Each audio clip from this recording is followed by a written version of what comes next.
मेरी शादी की पहली रात थी।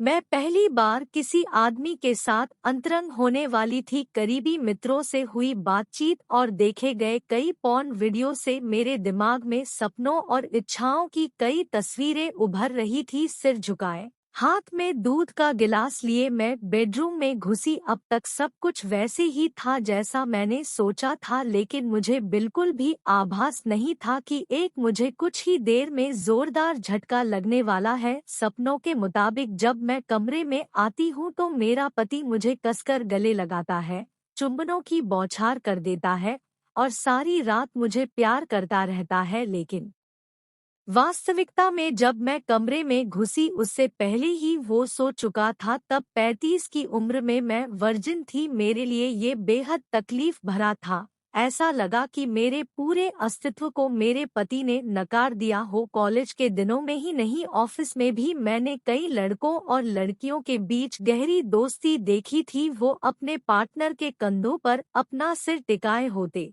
हाथ पकड़े घुमा करते थे। तब मैं सोचती थी कि काश मेरे साथ भी कोई होता। मुझे अपनी जिंदगी में ऐसे ही किसी साथी की तमन्ना नहीं करनी चाहिए थी। मेरा एक बड़ा परिवार था, 4 भाई, एक बहन और वृद्ध माता पिता। इसके बावजूद मुझे हमेशा अकेलापन महसूस होता था। बढ़ती उम्र के बाद भी मैं अकेली थी। मेरे सभी भाई बहन शादीशुदा थे और उनका अपना परिवार था। कभी कभी मुझे लगता कि क्या वो मेरी परवाह भी करते हैं, कि मेरी उम्र बढ़ रही है और मैं अभी तक अकेली हूँ। मेरे दिल में भी प्यार की इच्छाएं थी, लेकिन यह तन्हाइयों से घिरा हुआ था। कभी कभी मुझे लगता कि यह केवल इसलिए है क्योंकि मैं मोटी हूँ। क्या मर्द मोटी लड़कियों को नापसंद करते हैं? क्या मेरे वजन की वजह से मेरा परिवार मेरे लिए जीवन साथी नहीं ढूंढ पा रहा है? क्या मैं हमेशा अकेली ही रहूंगी? ये सवाल हमेशा ही मेरे मन में घूमते रहते। शादी के बाद मेरी उलझन आखिरकार जब मैं 35 साल की हुई तो किसी तरह एक 40 वर्षीय आदमी मुझसे शादी करने के लिए सामने आया। उससे मिलने के दौरान मैंने उन्हें अपनी भावनाओं के विषय में बताया, लेकिन उन्होंने कभी इस पर ध्यान नहीं दिया और न ही इसका कोई जवाब दिया। वो थोड़े परेशान दिखे। वो नीचे की ओर देखते हुए चुपचाप बैठ गए और केवल अपना सिर हिलाते रहे। मैंने सोचा कि आजकल महिलाओं से ज्यादा पुरुष शर्मीले होते हैं और मेरे होने वाले पति भी कोई अपवाद नहीं है। शायद इसलिए उन्होंने कोई जवाब नहीं दिया। लेकिन शादी की रात हुई उस चीज ने मुझे उलझन में डाल दिया। मुझे नहीं पता कि उसने ऐसा क्यों किया। जब अगली सुबह मैंने उनसे पूछा तो उन्होंने कहा कि वो ठीक नहीं थे, लेकिन आगे भी कुछ नहीं बदला। हमारी दूसरी, तीसरी और कई रातें ऐसे ही बीती। मेरी सास ने मेरे पति का बचाव किया। मैंने जब अपनी सास को यह बताया तो उन्होंने भी मेरे पति का बचाव किया। उन्होंने कहा वह शर्मीला है, उसे बचपन से ही लड़कियों से बात करने में झिझक रही है, उसने लड़कों के स्कूल में पढ़ाई की है, उसकी ना तो कोई बहन है और ना ही कोई महिला मित्र। हालांकि इस बात से मुझे अस्थायी राहत तो मिली, लेकिन मैं इस विषय में सोचना बंद नहीं कर सकी। मेरी सारी उम्मीदें, सपने और इच्छाएं दिन-ब-दिन टूट रही थी। मेरी बेचैनी का एकमात्र कारण सेक्स नहीं था। वो शायद ही मुझसे बात करते थे। मुझे लगता कि हमेशा मेरी उपेक्षा हो रही है।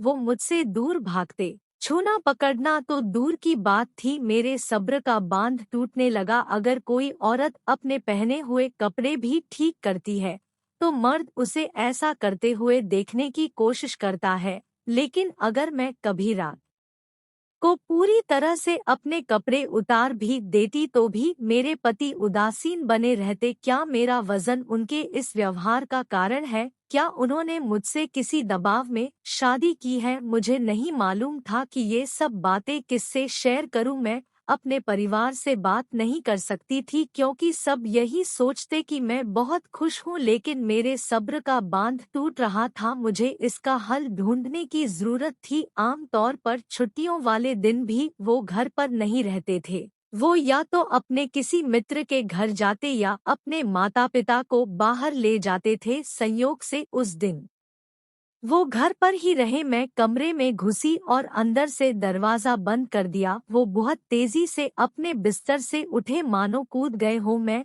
उनके पास गई और प्यार से पूछा, क्या आप मुझे पसंद नहीं करते? हम अब तक एक बार भी अंतरंग नहीं हुए हैं, ना ही आपने अब तक कभी अपनी भावनाओं के विषय में ही बताया। आखिर आपकी समस्या क्या है? उन्होंने झटके से जवाब दिया, मुझे कोई समस्या नहीं है।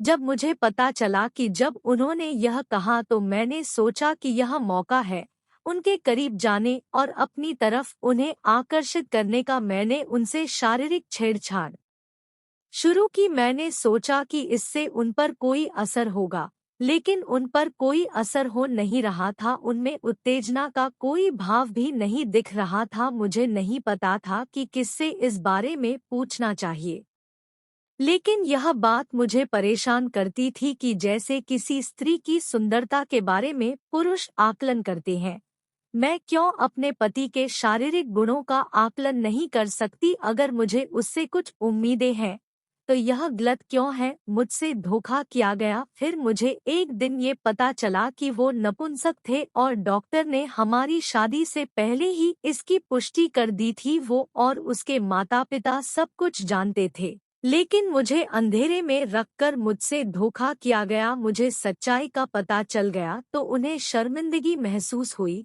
फिर भी उन्होंने अपनी गलती कभी स्वीकार नहीं की। समाज हमेशा महिलाओं की छोटी से छोटी गलती को बढ़ा कर पेश करता है, लेकिन अगर किसी मर्द की कोई गलती हो तो भी उंगलियां महिलाओं की ओर ही उठती है। मेरे रिश्तेदार ने मुझे सलाह दी, सेक्स ही जीवन में सब कुछ नहीं है, तुम बच्चा गोद लेने का विचार क्यों नहीं करते? मेरे ससुराल वालों ने मुझसे विनती की, अगर लोगों को सच्चाई पता चल जाएगी तो ये हम सभी के लिए बहुत शर्मिंदगी की बात होगी। लेकिन पति के कहे से दिल टूट गया। मेरे परिवार ने मुझसे कहा, यह तुम्हारा भाग्य है, लेकिन इस दौरान मेरे पति ने जो कहा उससे मुझे बेहद ठेस पहुंची। उन्होंने कहा, तुम्हें जो अच्छा लगता है वो करो, किसी और के साथ सो सकती हो, मैं तुम्हें परेशान नहीं करूंगा और ना ही किसी को इसके बारे में बताऊंगा। अगर उससे तुम्हें बच्चा हो जाए तो मैं उसे अपना नाम